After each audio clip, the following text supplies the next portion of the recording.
Hello guys, oke kita lanjutin lagi topik tentang engulfing di video ini. Kalau kemarin kita bahas bullish engulf, sekarang kita akan bahas bearish engulf, oke? Nah, kalau pada bullish engulf kita fokus untuk buy, maka pada bearish engulf kita fokus untuk sell. Oke, konsepnya sama aja, cuma bentuk candle dan decision point-nya beda.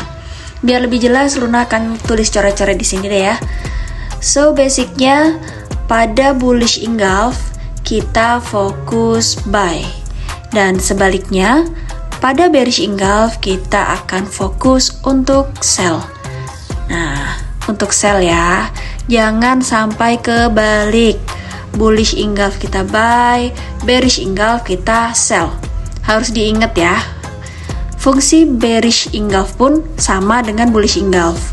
Untuk zoning, Luna rekomen untuk pakai fresh engulf dan juga higher time frame engulf atau engulf pada time frame besar untuk kita cari zone, oke?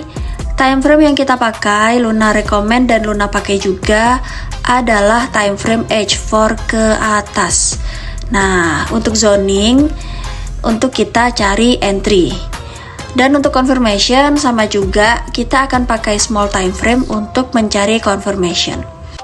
Jadi konsepnya sama aja ya sama bullish engulf kemarin sebenarnya, cuman nanti bentuknya sama decision point-nya akan berbeda. Luna mau gambarin dulu candle bearish engulf ini bentuknya kayak gimana sih? Nah, misalnya nih di sini ada candle bullish alias candle buyer. Dan candle buyer ini nggak berhasil menahan candle seller yang muncul setelahnya. Nah, so kalau terjadi seperti ini, itu artinya seller telah masuk market dengan kekuatan yang cukup besar. Nah, jadi inilah yang namanya bearish engulf alias candle seller. Nah, candle seller. Namanya aja udah candle seller. Decision point yang perlu kita ambil pun adalah sell saja. So, untuk menentukan zone sama juga, kalau candle bearishnya engulf besar, nggak usah ambil semuanya. Kita bisa tandain segini aja. Kalau masih kegedean juga, ambil shadownya aja. Nah, simple. Ketika price melakukan pullback, kita tinggal tunggu confirmation sebelum entry. Oke? Paham ya? Sekarang kita akan lihat pada real chart. Pada real chart, kalian cari aja candle yang bentuknya kayak gini nih. Candle buyer ditelan candle seller.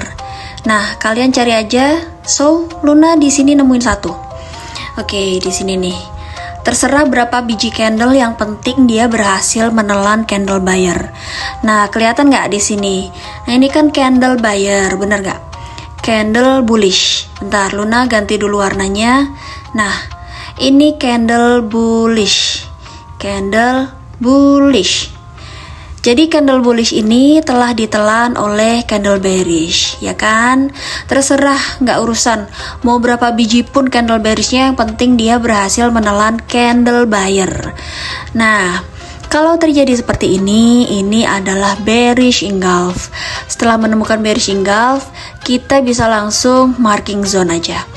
Kita perlu tahu juga berapa pips besarnya zone tersebut. Kalau kita ambil dari shadow sampai ke body kayak gini, ini terlalu besar, betul? Kayak gini pun masih terlalu besar. Apa salahnya kita kecilkan aja, kita just ambil shadow aja. Kalau kita ambil shadow aja, kita akan dapat setup sell di sini. Nah, kira-kira valid nggak sih zone engulf kita ini? Valid, karena kita mapping di time frame daily. So, once dia pullback, kita boleh entry posisi sell. Karena di sini udah ada indikasi bahwa seller telah masuk ke dalam market, ditandai dengan terjadinya bearish engulf. Nah, kira-kira begitu. Dan di atas ini pun kalau kalian nampak, sebenarnya ada satu lagi bearish engulf. Kalau mau zoning begini, nggak ada masalah. Mau kecilkan pun boleh. Tapi hati-hati, Kalau kalian kecilkan zone, ada possibility untuk price nggak masuk zone kita. Tapi nggak masalah, untuk play safe, Luna sarankan untuk kecilkan zone kayak gini. Apalagi akun kecil harus sadar diri ya. Kalau price nggak masuk zone pun nggak masalah, karena kan kita udah dapat di area sini. Nah, ketika kita mapping di sini, ini kan jadi fresh engulf, dan kita udah dapat entry ini di sini. Dan yang kedua, dia buat lagi satu bearish engulf di sini.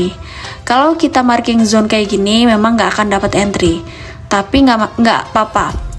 Kita udah dapat yang pertama. So, ini bukan tentang entry di mana atau apapun itu. Ini lebih ke soal kalian mengenali bullish dan bearish engulf. Paham kan? Semoga kalian paham ya sama penjelasan Luna. Oke, sekarang untuk confirmation. Kita ambil contoh, kita punya zone sell di sini. So, kita akan cari confirmation dengan engulfing. Jadi, kita tandain area sini. Bentar, Luna ganti warnanya dulu. Diganti warna biar nggak bingung ya. Nah, ini kan time frame daily. Coba kita ganti dulu ke time frame H1. Kita cari ada nggak bearish engulf di area yang udah kita tandain tadi. Kira-kira ada nggak ya bearish engulf? Nah, kalau kalian perhatikan, di sini nih ada bearish engulf. Nah, ini dia. So, kalau udah nemu bearish engulf, gimana kita tandainya? Bingung kan? Nah, kalau terjadi bullish engulf di area sini, kita ambil aja candle bearish engulfnya ini jadikan zone.